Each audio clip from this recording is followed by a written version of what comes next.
It's cool. That's a lot of freedom. No, it is cool. I will say that. But privacy blinds. You're actually considering it though. Like I can tell you actually want It's definitely, it's a weird move for sure, but it's electric. It's comfy.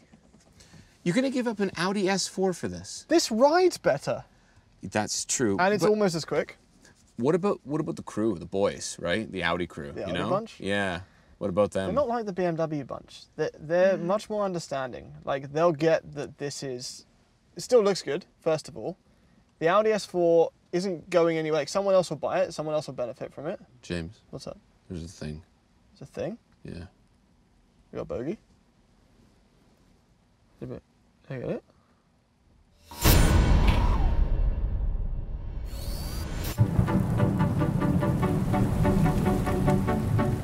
You're watching Throttle House. I'm Thomas. And I'm James. And this is the Hyundai IONIQ 5. It's easy for the expensive EVs to grab attention. 1,000 horsepower this, 2 seconds to 60 that. Honestly, who gives a split if they are all totally unaffordable? The IONIQ 5, alongside some of its Ford and Kia and VW peers, is attempting to champion a relatively affordable electric solution. Starting at 45 grand Canadian and fully loaded at 60 before rebates, it might just be the funkiest, most spacious, most sensible EV purchase this side of a Tesla Model Y. And you know what? That has us very excited. So let's find out if it is. If you're new to Throttle House, you don't know. We do car reviews, track tests, and quite a lot of messing around. So subscribe and hit the bell. Okay, in the IONIQ 5, now this is the all-wheel drive, big battery, motor in the front, motor in the back setup. So, even though you lose some range with the all-wheel drive, I think it's 414 kilometers instead of 488 with just the rear-wheel drive big battery, it's pretty quick. This has 320 horsepower, 448 pound-feet of torque. And if I switch it from eco to normal to sport, the cluster goes red, the speakers down there go red. And I put my foot on the brake, foot on the accelerator, and it launches me to 60 miles an hour in the same amount of time as a Golf GTI, a new Golf GTI. It weighs about 1,000 pounds more. That makes this an actually quick vehicle. And even though range is the goal, I'm seeing right now in sport mode, I have 199 miles until it's empty, and I actually get an extra 4 miles. It graciously tells me I get an extra 4 miles if I don't use air conditioning. And that gets better if I switch it back to eco. It goes to 211 and 215. But yeah, if I don't use aircon, I get more range, but I will turn up to the next place as a soggy, sweaty mess, which might actually be an improvement. In sport mode, they've kind of made it more aggressive. The steering gets heavier, the throttle gets more aggressive. I floor it, it throws me back. It's still smooth. We're not talking about gobjules of power. Don't know if that's a word, but it's very quick and it's very smooth. But most of the time, realistically, you're going to be driving this in eco because even though it isn't range anxiety inducing range, I still feel like I need to make it last as long as possible. A familiar goal. Immediately upon getting in this car, everything's easy. It's familiar. You go into drive and you just drive. There's no learning curve to the way this drives. In that way, the electric cars kind of always feel a bit like a toy because there's nothing to get used to. There's just this perfectly immediate level of torque. And then you can just ride it to the speed you want. Or you can use regenerative braking and you can change that with the paddles here and I can make it more aggressive. So I'm now in I-pedal, which is basically one pedal driving. So it brakes the moment I come off the thing, but you can be in level 3 or level 2 and you kind of make it less aggressive. I'm ready to move to electric for my daily. This is not going to match the fun of my Mazda Miata. But as far as a daily, have you ever filled up a car at a gas station in -25 as your hands shake? I don't want that throughout the whole winter. And I really have loved the look of this, and everything I've heard about it has been very exciting. So driving it now, this is going to be interesting. It doesn't matter what mode you're in, if you floor it, there's no exciting acceleration sound. They've kind of just gone with the norm. It's kind of like a Tesla Model 3, it just goes. And they've done what they can to reduce the road noise and the wind noise. They boast that on a decibel meter, it's slightly quieter than a Model Y. I mean, it just feels the same. It feels the same, even with the special tires and the special dampers and the carpet thing that they've done for acoustics. It is a perfectly acceptable sound for a car of this price range. I can take a phone call, no problem. And if I want to listen to music, this is optioned with the fancy Bose sound system, which is perfectly average. What's not average is the way this car, a Hyundai, looks. Ah, not bad, right? I think this is the best looking EV on sale. Ooh, it is definitely the best. Almost had you, almost had you. Is it? Because there's the Lucid, Because there's the like, Taycans. there's really cool stuff out there. Okay, how about this? I'm going to rephrase. The best under $60,000 EV on sale. Yes, that makes the sense. The Marquis is pretty good looking. The Marquis is very good looking. Yeah. But it's like, it looks like a bastardized Mustang. This is its own thing, and it's unique. I like it. Speaking of bastardized, by the Yeah. way, why have you copied me in No, clothes, no, but you're wearing the no. opposite? You've copied me, and I have proof, because you have a tendency to do this for some reason. I have a picture of you from yesterday with Greg, our production administrator. No. You're standing beside him, and you're wearing the opposite of him. You keep doing it. We're even wearing the same shoes, for God's sake, James. You never wear these shoes. You knew these were the shoes I was bringing on this trip, unless... These aren't Vans. He does it on purpose, I swear to God. It literally is opposites. It's Anyway, speaking of opposites, Such a this loser. has an EV6 sister. Yes, it does. How's that for a segue? That was a great one, James. And it's a sportier looking thing, but I Yeah. think the way this looks, that kind of Delta Integrale look. Yeah, oh, it does look very much like it's got like the fender flares kind of thing going on. But with And- like 80s gaming lights. Yeah. No, I love the retro vibe. Oh, look at that. It's like, don't put any rain on my face. It's not raining. Don't even feel a thing. No, I really like to look at this. I will say it is very big. Yeah, it's deceptive. Like- In photos, it just looks like a hatch. But it's like, it's full SUV size out here. But you know, it does have a long wheelbase, as I mentioned, but Yeah. the overhang on each side is not a lot, right? Great So approach and departure angles then. It's not for off-roading, obviously, but no, it's really cool. I think the front quarter down low looks so good on this, and the rear, like this here, this is very Delta Integrale, this bit right here. That's where that comes from. I'm not big on the wheels. I think they fit, but like they're kind of EV looking still. Yeah, I don't like I want to know the numbers. Like, how many miles Like am how I much- yeah. actually getting with these ugly wheels they keep putting on EVs? Yeah. Because I want to go with a cool, I would totally put my own wheels on this. But there are interesting things about this. Like the Marquis looks like more of an SUV, Yeah, but it sits lower to the ground than this. yeah. So that's kind of cool that this has a bit more clearance and still looks like a hatchback. No, I think that they nailed the styling of this. Can we, it's starting to rain now. I'm getting peppered in the face. The one day a year it rains in San Diego, Yes. and here we are. Can we go inside and take a look? Yes. Okay. Okay, All rain's getting serious. Well, it's actually good that we're in the star striking grey or whatever it's called. Shooting star grey. Shooting, is that what it is? So now we've got a bunch of shooting stars above us. Oh, that's beautiful. In the Vision glass roof. There's names for it. Everything. Vision. Names for everything. Why wouldn't you name it What, that Vision is a pretty obvious name, really. Vision? I feel like everyone else has named glass roofs incorrectly. Yeah. And Yep. this is because we got the ultimate package extra thing. Right, This is a fully optioned out thing, which that package gives you like the 20-inch wheels Yep. and the sunroof and the Okay. head-up display Okay. and the blind spot stuff. Like, Yeah, which is good. Now, I like all the little like extra safety features. They're nice to have, especially like this is the car where you want all the features, yes. right? Because it's like the ultimate commuter cruiser thingy. Yeah, right? you want this to be the Tetris piece that just, the 4 square piece that just fits into your life and just Yes. destroys 4 rows. Yes. Is it 5? Is it? It might be no. 5. Oh dear. Even better, the IONIQ 5. You can tell that they've done everything in the name of passenger space here.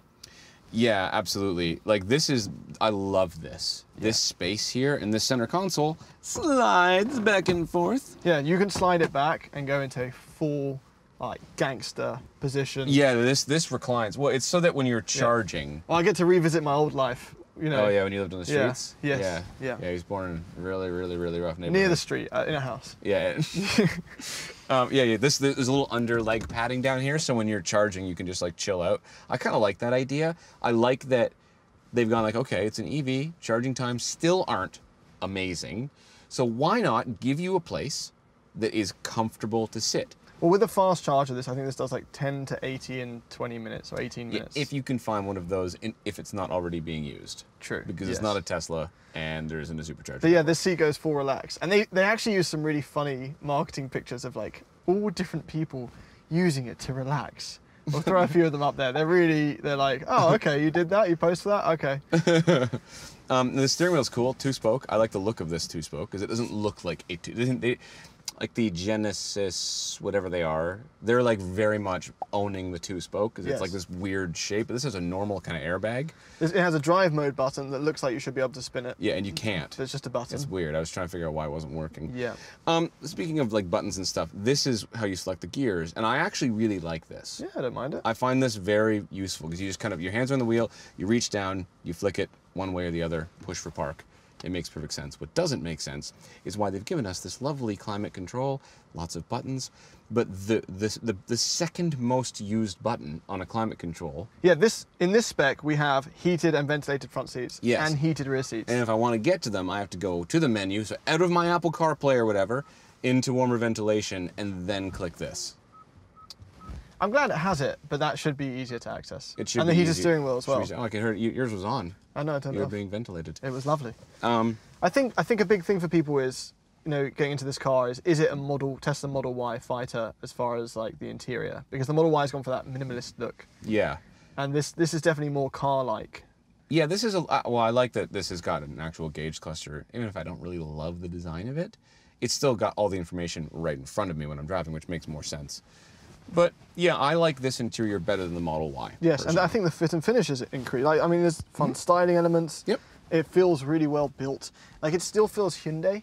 Yes. Like, we were worried that this was going to get to a price point that should have been Genesis level, that they should have just shoved the Genesis badge on it. And it is not Genesis level in here. No, it's not. It's knocking on the door of it, but it's definitely not there. But there's definitely like, they get their plastics from a plastic factory, and it's the same plastics that are used in all. But even these surfaces are all covered. This isn't scratchy plastic. No, it's nice. There's no hard plastics or anything. I really like it. Just there is some. Back seats, by the way, are very roomy. Yeah, I fit very comfortably. Yeah. I'm 5'10". I've got plenty of knee room. I've got plenty of headroom. Yeah. Harrison, our sound engineer and tool man tester, is 6'6", and he just doesn't fits. quite Yeah. fit, So this is something you're going to put all the lads in who are 7 foot, rugby players, basketball players. Rugby players. Who are other tall things? Climbers. Climbers aren't tall. They have to reach. They have to reach. It is a thing. They might not fit, but in the front, plenty of room. Yeah. And honestly, though, I think they should just lean into this and make it a bench seat. I think this should be a console that folds into a bench seat with an extra seat belt, like an old pickup truck. I think that'd be really cool, right? Yeah, I'm trying to. I guess this is just legroom by moving it backwards. Yeah, I like this. I hate when stuff digs into my knee when I'm driving, and there's nothing to dig into my knee. This doesn't hit here? No, it doesn't hit when it's like just close. But like when I'm in my driving position, I've got fully clear legs. I don't know, it's really, really nice. So our frunk is small. There isn't even really a if front. you have if you have like an assignment you want to hand in to university, you can put it in there. You can put it in the frunk. The trunk is good.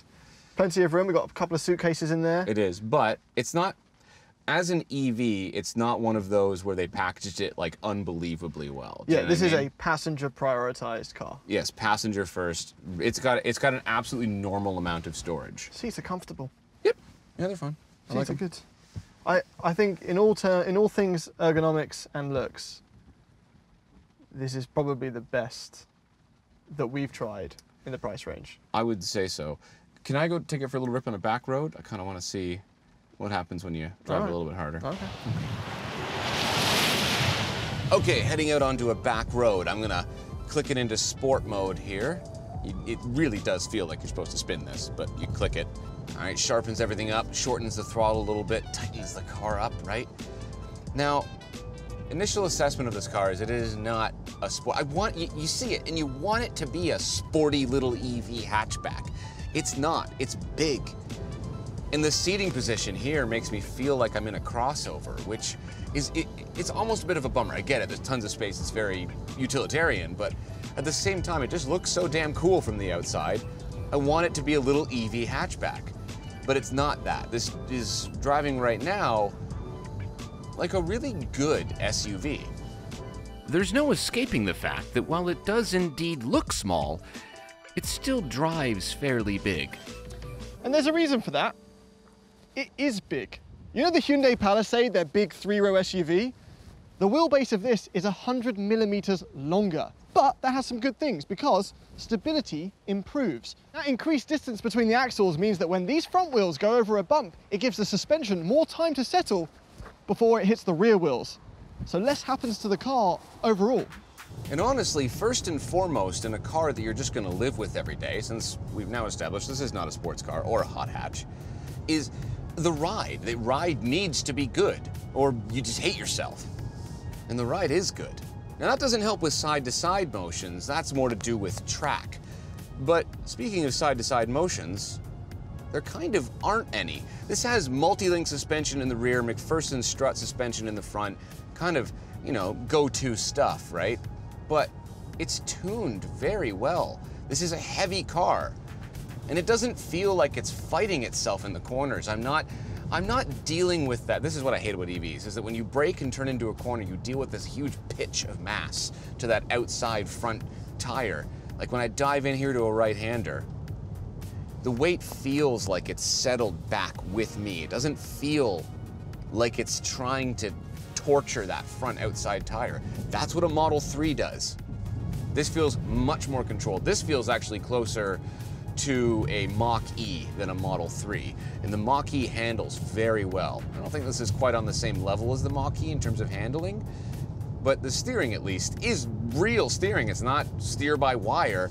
It's a proper steering rack, electrically assisted obviously, but it's very intuitive.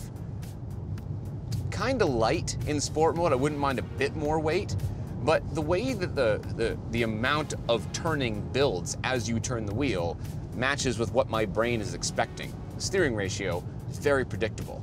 But back to the ride now, as I'm realizing something. This is kind of doing, I don't know if this is the fact that it's just how the suspension is dealing with all of the weight, but it deals with bumps very well, but it's doing this wafting thing. We talk about wafting a lot in luxury cars like the S-Class or Rolls-Royce. They kind of, when we say that, basically it means that the car doesn't necessarily stop moving after a big undulation. It kind of moves a little bit just to kind of soften it out. I'm not really a fan of that. I kind of like the German style of like one and done, punch you with the damper, just get the bump over with. I like that better than what I'm feeling here, because this kind of feels like it almost doesn't stop moving. It's not so soft that it's making me sick or anything, but I wouldn't mind it to be a little bit more tough. And the last thing is the brakes. What you don't want is a brake pedal that feels like you're pushing your foot into a soggy pillow. That's not fun, nor is a brake pedal that is too stiff or unintuitive in how much pressure it needs to stop. This is somewhere in the middle. Tuning EV brakes is hard. You gotta give these engineers credit because they have to deal with the regenerative braking. They wanna try and make the car efficient, so they're doing stuff with the brake pads probably. This seems to be tuned in a way that it just feels like good conventional brakes on any car. You can come to a stop smoothly. When you hit the pedal, there's not an extra long throw. It's kind of just getting the job done, you know? James is actually considering buying one of these. It's a real thing. And if there's just one thing that puts you off, is that he has a Miata, he has a sports car. That's not the right word for it. Whatever. He has a car that is for fun. He now needs a car for comfort, usability, efficiency, and that's currently his S4, which, don't tell him I said this, the ride in that car is not very good. It's really bad on fuel. So he's thinking about one of these. And if there's even one thing that kind of puts you off that you feel like you have to deal with or figure out or blah, blah, blah, whatever it is, he's not gonna buy it. But if he somehow finds a way to get along with all aspects of this car, which I think he's going to, then it might actually be a car that he'll buy because it is not offending me in any way. It just kind of feels like this, you know? It's just this. That's what you want in an everyday EV.